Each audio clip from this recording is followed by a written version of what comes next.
Hello friends, कैसे हैं आप लोग? अच्छे हैं? चलिए, पिछले लेक्चर में हमने क्या किया था, जो कॉलिगेटिव प्रॉपर्टीज था सॉल्यूशन का, उसमें से एक कॉलिगेटिव प्रॉपर्टी हमने पढ़ा था। वो कॉलिगेटिव प्रॉपर्टी क्या था? वो हमने पढ़ा था relative lowering of vapour pressure. आज हम लोग अपना सेकेंड कॉलिगेटिव प्रॉपर्टी लेके आगे बढ़ेंगे, जो है हमारा एलिवेशन ऑफ बॉइलिंग पॉइंट। क्या है ये? सबसे पहले इसको समझते हैं। एलिवेशन ऑफ बॉइलिंग पॉइंट का मतलब क्या है, इसको समझने के लिए एक छोटा सा एग्जाम्पल लेते हैं। मान लीजिए कि हमने क्या किया, हमने एक कंटेनर लिया। चलिए,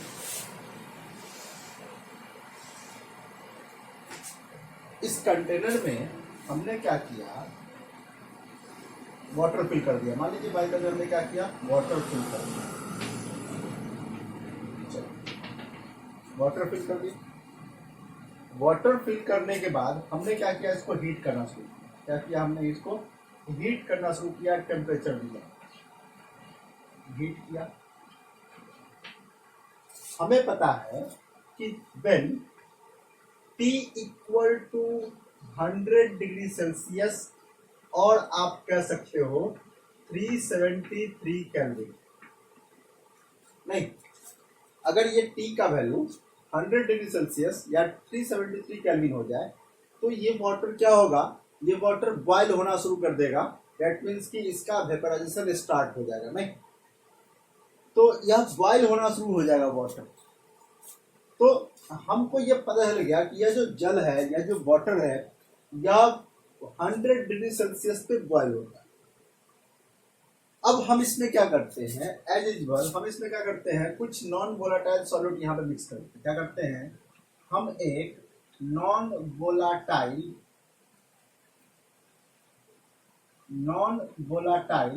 सॉल्यूट को इसमें हमने क्या किया, मिक्स कर दिया। मान लीजिए, तो नॉन वोलाटाइल सॉल्यूट अगर हम इसको मिक्स करते हैं तो होगा क्या, होगा ये कि अब पहले यह प्योर सॉल्वेंट था, जिसका बॉइलिंग पॉइंट मान लीजिए, हम यहाँ बात कर लेते हैं टेम्परेचर ऑफ बॉइलिंग पॉइंट, या 100 डिग्री सेल्सियस मान लीजिए है, वाटर है इसलिए। दूसरा होगा, फिर दूसरा होगा, चेंज होगा।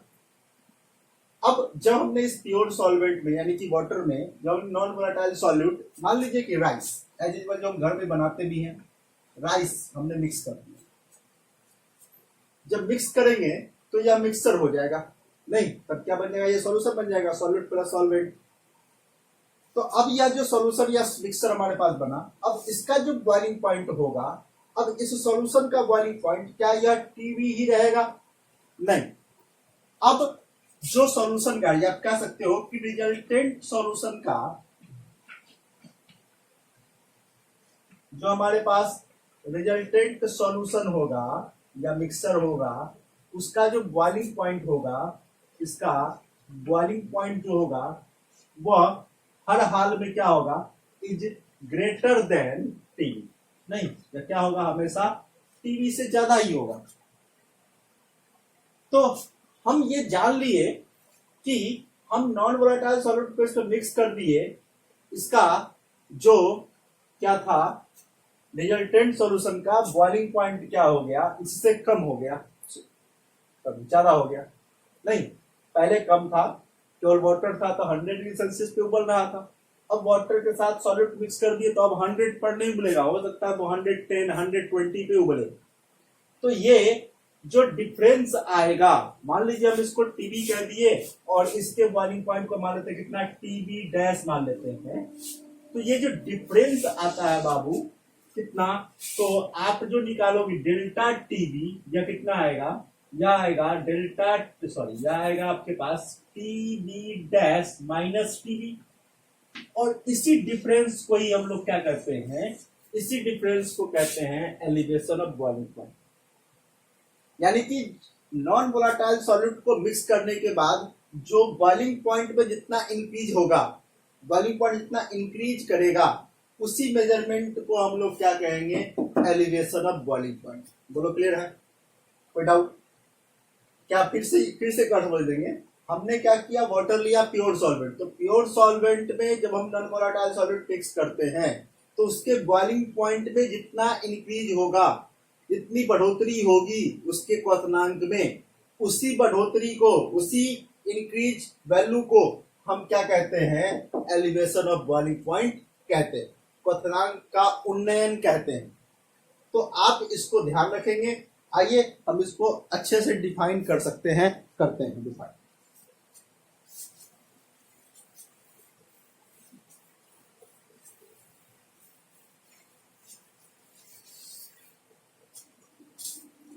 सबसे पहले तो हम बॉइलिंग पॉइंट को डिफाइन करते हैं। बॉइलिंग पॉइंट क्या है?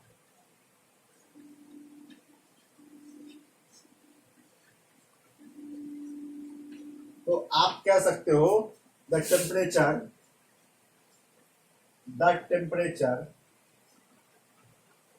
at which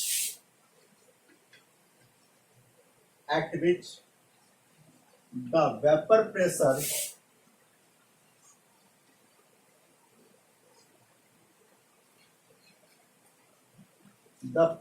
pressure of a substance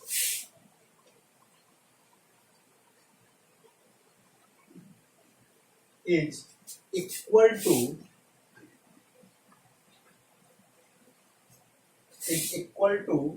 atmospheric pressure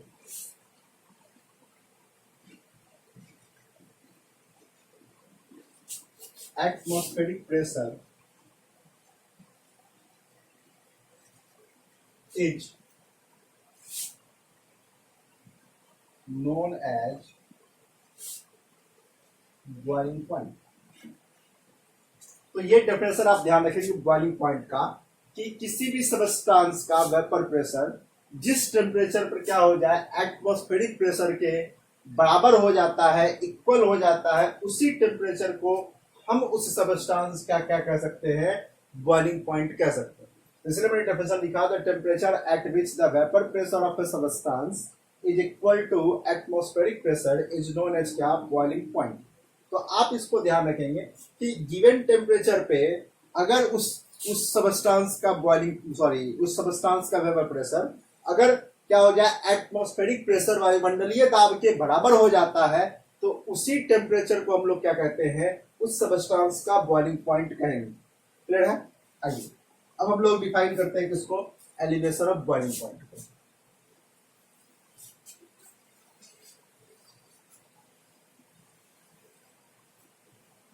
तो आप डिफाइन कर सकते हो बॉइलिंग पॉइंट को कि जिस ताप पर किसी पदार्थ का वाष्प दाब वायुमंडलीय दाब के बराबर हो जाए, उसे क्या कहेंगे हम लोग, उसका क्वथनांक कहेंगे। अब हम लोग बात करते हैं, इसी को डिफाइन करते हैं एलिवेशन ऑफ बॉइलिंग पॉइंट। तो इसको डेफिनेशन कैसे कर सकते हैं? तो कहते हैं when we added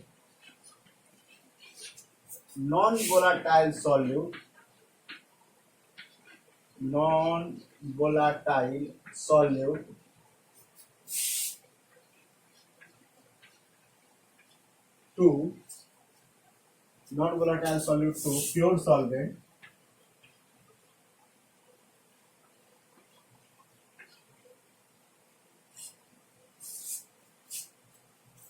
pure solvent, its boiling point increases.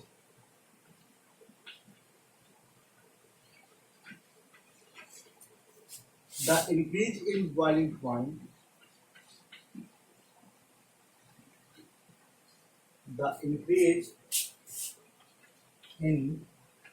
point is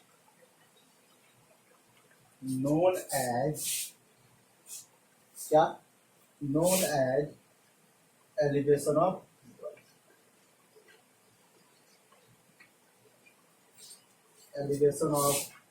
boiling point। तो आप इसको ध्यान रखेंगे, क्या बताया हमने, हम कह सकते हैं कि जब आप क्या करते हो, प्योर सॉल्वेंट में नॉन वोलाटाइल सॉल्यूट को मिक्स करते हो, तो उसके बॉइलिंग पॉइंट में जितनी बढ़ोतरी होती है, आप उसे ही क्या कहते हो, आप उसी को कहते हो क्वथनांक का उन्नयन, एलिवेशन ऑफ बॉइलिंग पॉइंट। तो आप इसको ध्यान रखेंगे। बहुत गर्मी है आज, चलिए तो हम इतना कर लिए।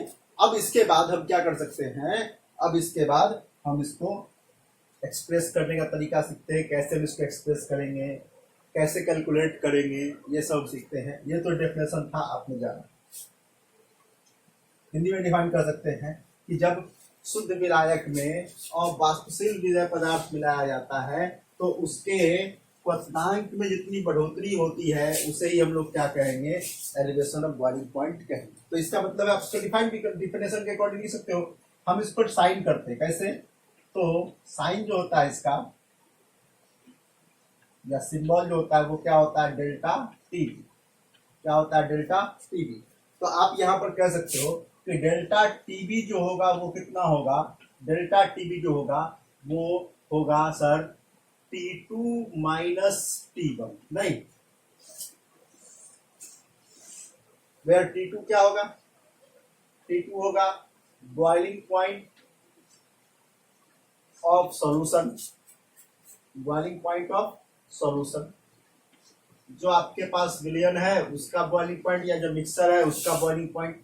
और T1 क्या होगा, T1 होगा आपका boiling point of pure solvent, जो आपके पास प्योर सॉल्वेंट था उसका बॉइलिंग पॉइंट।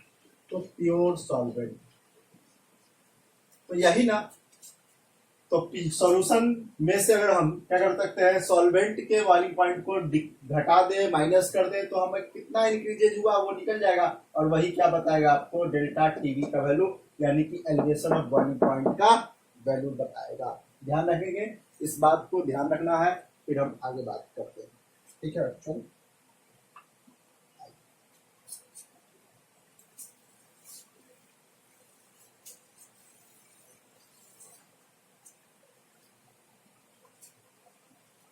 अब इसको हम लोग एक ग्राफ से भी समझ सकते हैं। हमको पता है कि टेम्परेचर के साथ क्या होता है, वेपर प्रेशर। टेम्परेचर के साथ वेपर प्रेशर क्या होता है बाबू, बढ़ता है, बढ़ता है। इधर टेम्परेचर है मान लीजिए केल्विन में या डिग्री सेल्सियस में, इधर ले लेते हैं वेपर प्रेशर। हम मान लेते हैं कि यहाँ पे एटमॉस्फेरिक प्रेशर पे वेपर प्रेशर लिखना है। यहाँ पे जो है यह क्या है आपका, यह आपका एटमॉस्फेरिक प्रेशर, एटमॉस्फेरिक प्रेशर।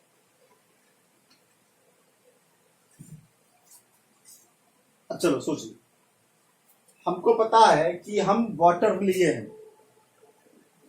तो मेरे पास वाटर है, उसका जो वेपर प्रेशर है वह टेम्परेचर के साथ बढ़ेगा। कोई डाउट क्या, कोई डाउट, टेम्परेचर के साथ क्या होगा, बढ़ेगा, हम बढ़ा रहे हैं। और जो हमने सॉल्यूशन बढ़ा दिया उसका वेपर प्रेशर तो पहले डिक्रीज कर गया, फिर भी लेकिन उसका भी क्या होगा, टेम्परेचर के साथ क्या होगा, बढ़ेगा।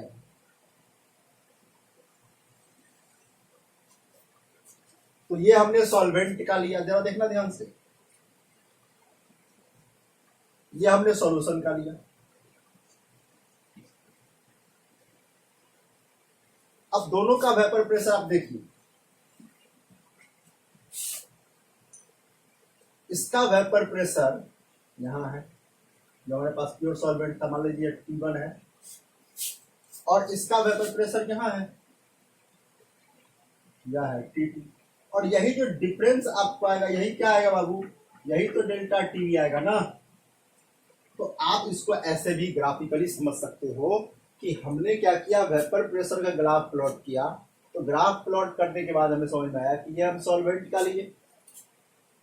तो हम जानते हैं कि टेम्परेचर के साथ वेपर प्रेशर इंक्रीज करता है, सॉल्वेंट का वेपर प्रेशर इंक्रीज किया टेम्परेचर के साथ, सॉल्यूशन का भी इंक्रीज करेगा, ठीक है। बट हमको पता है कि सॉल्वेंट के वेपर प्रेशर से सॉल्यूशन का वेपर प्रेशर कम होता है, इसलिए हमने ऊपर सॉल्वेंट रखा, सॉल्यूशन को नीचे रखा। पहले हमने पढ़ चुका है, पढ़ा हमने ये बात। अब हम क्या किए, दोनों का वेपर प्रेशर इंक्रीज करवाए और देखें कि कितने पर दोनों का वेपर प्रेशर किसके बराबर हो जाए, एटमॉस्फेरिक प्रेशर बराबर। यही तो हमारा बॉइलिंग पॉइंट है, यही क्या होगा, यही तो बॉइलिंग पॉइंट है इस सॉल्वेंट का। यह क्या है, यह है हमारा बॉइलिंग पॉइंट इस सॉल्वेंट का, जिसको हम लोग T1 कहें।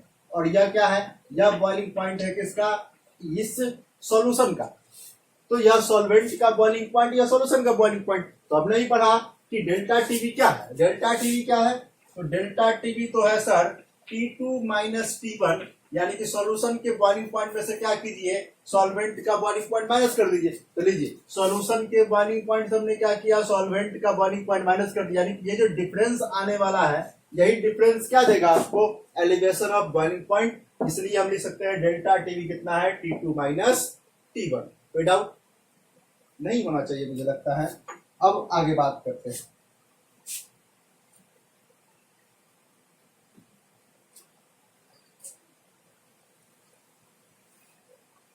अब आपसे पूछा जाए कि अब आप इसको कैलकुलेट कैसे करोगे बउआ, कैसे आप इसको कैलकुलेट करोगे, तो आप इसके लिए ध्यान रखेंगे। कहते हैं कि एलिवेशन ऑफ बॉइलिंग पॉइंट जो होता है, यानी कि डेल्टा टीबी जो होता है, डेल्टा टीबी यह डायरेक्टली प्रोपोर्शनल होता है किसके, concentration in terms of molality, CM की।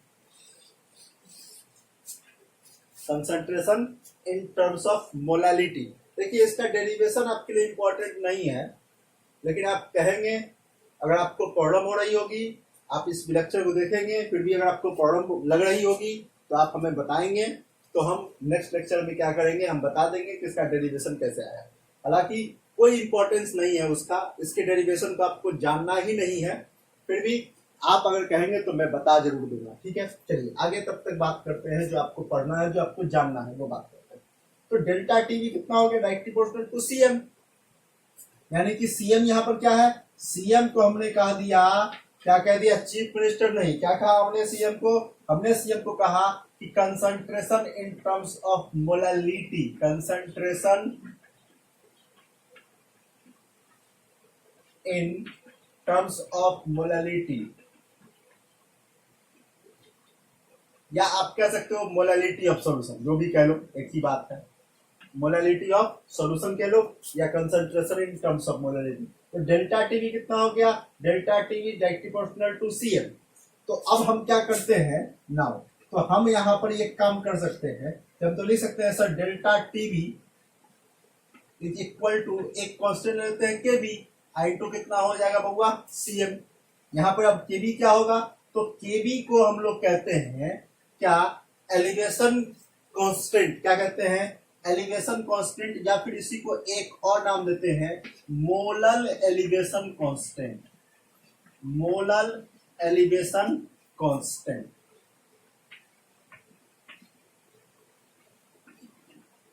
तो ये हम लिख लिए, तो मेरे पास एक फॉर्मूला आ गया, डेल्टा टीवी इक्वल टू कितना हो गया, के बी इंटू सी एम। कोई डाउट क्या, कोई डाउट नहीं होना चाहिए। अब आप कहोगे सर ये मोलल एलिवेशन कांस्टेंट क्या है, इसको भी हम देख सकते हैं, कैसे देख सकते हैं, देखते हैं, रब कर दे इसको।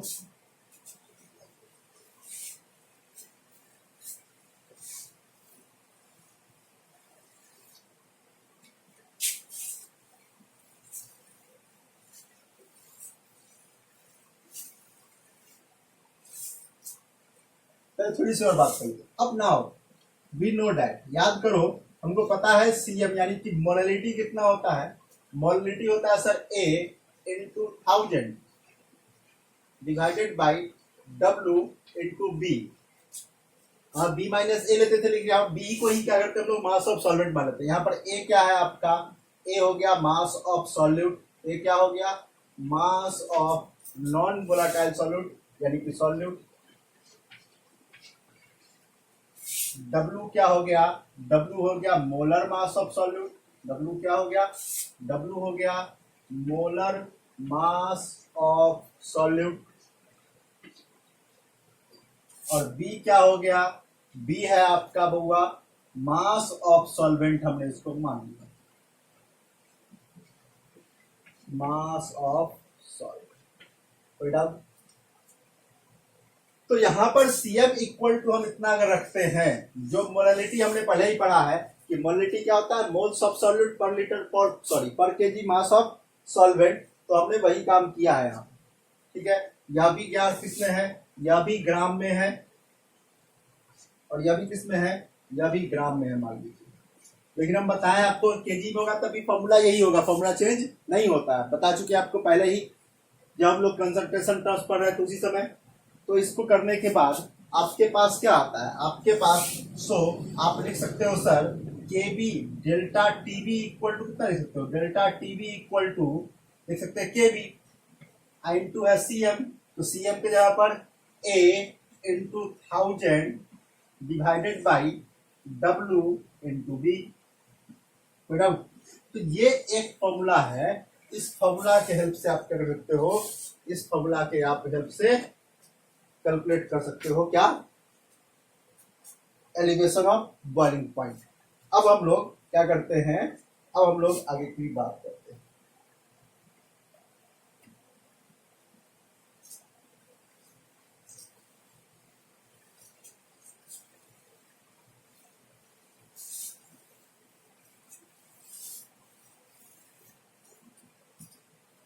नाउ अब सपोज करिए लेट कि हम मान लेते हैं कि A इक्वल टू हो जाए W, A इक्वल टू कितना हो जाए W, और B इक्वल टू हो जाए 1000। A इक्वल टू W और B इक्वल टू कितना मान लेते हैं 1000। देन होता क्या है, देन होगा क्या, आपके पास तो डेल्टा टीबी बराबर है K B into A into 1000 divided by W into B. अब सोचिए तो हमने क्या किया, हमने तो ए को डब्ल्यू बराबर कर दिया, यानी कि ये कैंसिल आउट, और बी को 1000 बराबर, ये भी कैंसिल आउट, तो ये होल कितना हो गया 1। तो आपके पास कितना आ गया, इस काम को करेंगे तो आपके पास कितना आएगा, डेल्टा टीबी बराबर कितना हो जाएगा के बी। तो आप खुद सोचो आपने क्या किया, आपने आप देखो ए और डब्ल्यू अगर बराबर हो जाता है इसका मतलब 1 मोल की बात कर रहे हैं, ए और डब्ल्यू बराबर हो जाए इसका मतलब क्या बात कर रहे हैं 1 मोल की, और बी को 1000 कर दिया यानी कि पर केजी की बात कर रहे हैं। तो आप ये भी कह सकते हो कि सर इसका मतलब है कि हम अगर किसी सॉल्वेंट के 1000 ग्राम मास में, किसी सॉल्वेंट के 1000 ग्राम मास में किसी नॉन वोलाटाइल सॉल्यूट का अगर 1 मोल डिजोल्व करते हैं और उसके बाद जितना एलिवेशन होगा बॉइलिंग पॉइंट का उसी को आप क्या कहोगे केबी। बोलो कोई डाउट क्या, इसका मतलब है कि हम कह सकते हैं कि यदि किसी विलायक के 1000 ग्राम में विलय पदार्थ का 1 मोल मिलाने पर क्वथनांक में जितनी वृद्धि होती है, क्वथनांक में जितनी वृद्धि होती है यानी कि क्वथनांक का जो जितना उन्नयन होगा उसी को हम लोग क्या कहेंगे केबी कहेंगे। कोई डाउट क्या, तो ये यानी कि हम इसको डिफाइन कर सकते हैं, केबी को भी यहाँ पर क्या कर सकते हैं डिफाइन कर सकते हैं। तो आइए हम केबी को भी डिफाइन करके देखते हैं।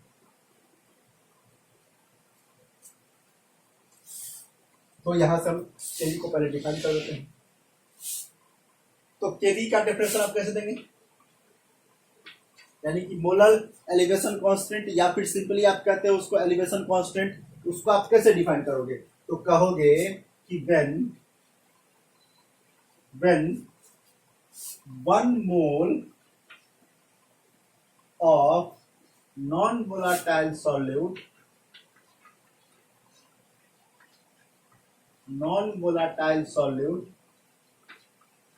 dissolved in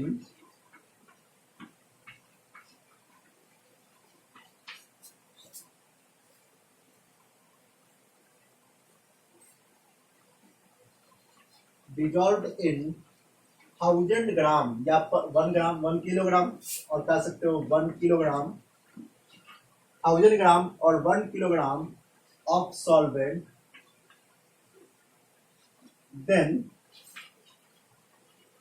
then increase in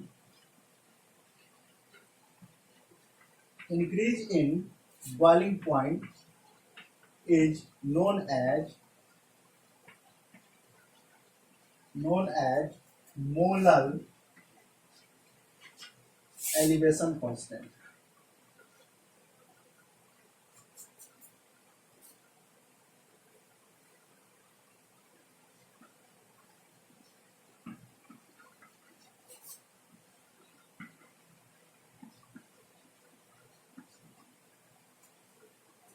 तो आप ऐसे केबी को डिफाइन कर सकते हो, कह सकते हो कि जब हम क्या करते हैं, जब किसी विलायक के 1000 ग्राम में विलय पदार्थ का 1 मोल मिलाया जाता है तो क्वथनांक में जितनी वृद्धि होगी उसी को हम लोग क्या कहते हैं, मोलल उन्नयन स्थिरांक कहते हैं, या मोलल उन्नयन नियतांक, या सीधा कहते हैं मोलल नियतांक।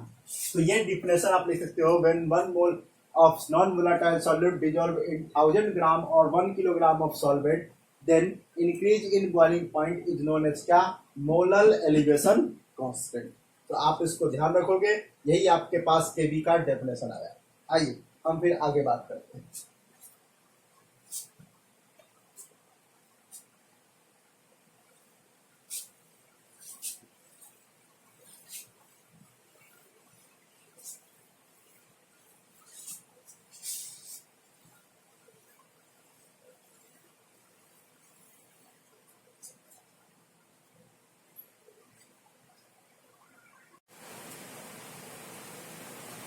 ना अभी तक हमने क्या किया, केवी कैलकुलेट करना सीखा।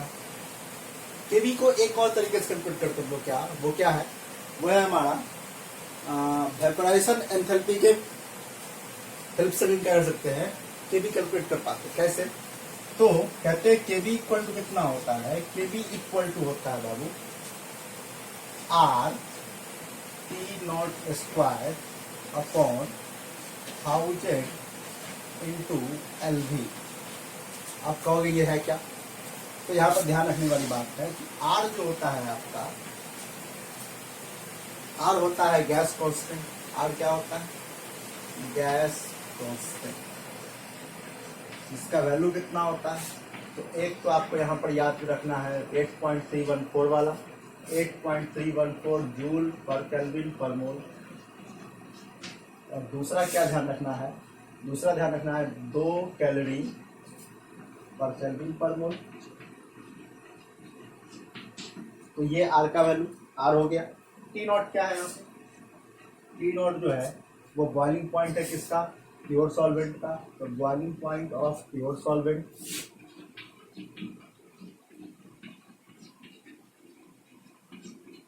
और एलवी क्या है आपका, तो एलवी हो गया लैटेंट हीट यानी कि गुप्त उष्मा। तो latent heat of vaporisation, latent heat of vaporisation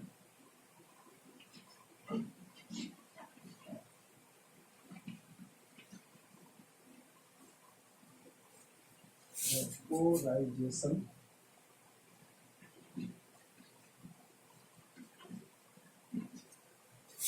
पर ग्राम, ये क्या है आपका पर ग्राम होगा। और फिर आप ये भी जानिए, एक चीज और जानिए कि ये जो आपके पास एलबी होता है, या एलबी कितना होता है, या एलबी होता है delta H vaporization upon molar mass M. तो ये भी आप ध्यान रखेंगे, एम मोलर मास। तो आप यहाँ पर ये भी तो लिख सकते हो, सो यहाँ से क्या हो जाएगा, इसलिए के बी इक्वल टू कितना हो जाएगा, देखो तो के बी इक्वल टू हो जाएगा sir are T not square. अच्छा ये एम ऊपर चला जाएगा, या पहले हम लिख देते हैं, डिवाइडेड बाई 1000 इंटू एल के जगह पर क्या रख दें, delta H vaporisation divided by कितना एम। और यही एम तो ऊपर चला जाएगा, कितना बचेगा आपके पास, ये हो जाएगा sir M R T not square upon 1000 into delta H. तो ये भी आप ध्यान रखेंगे, यह भी एक रिलेशन होता है। तो ये दो फॉर्मूला, एक ये और ये दूसरा वाला, इस दोनों फॉर्मूला की हेल्प से आप कर सकते हो, केबी को कैलकुलेट कर सकते हो। यहाँ पर डेल्टा एच क्या हो जाएगा, डेल्टा एच भी हो गया लेटेंट हीट ऑफ वेपोराइजेशन पर मोल। यहाँ पे ये पर ग्राम था, ये अब क्या होगा पर मोल। तो लेटेंट हीट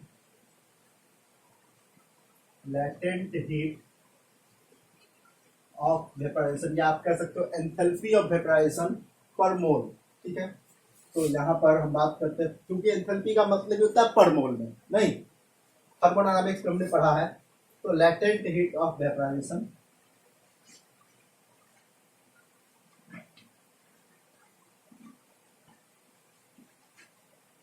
पर मोल। किसका रहेगा? जनरली यहाँ पे आप सॉल्वेंट का लेते हो, ऑफ सॉल्वेंट यहाँ पर लिखते हैं हम, यहाँ पर भी क्या लिखेंगे? Of solvent. और एक चीज और, m जो है वो क्या हो जाएगा? तो मोलर मास होगा किसका? Solvent, molar mass of solvent.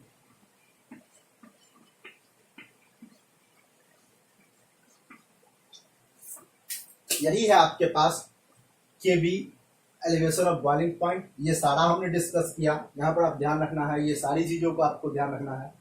KB equal to R T not square upon 1000 into latent heat of vaporisation, या फिर आप लिख सकते हो KB equal to molar mass multiplied by R T not square upon 1000 into delta H vaporisation, change in enthalpy of vaporisation, enthalpy of vaporisation, ये आप कर सकते हो।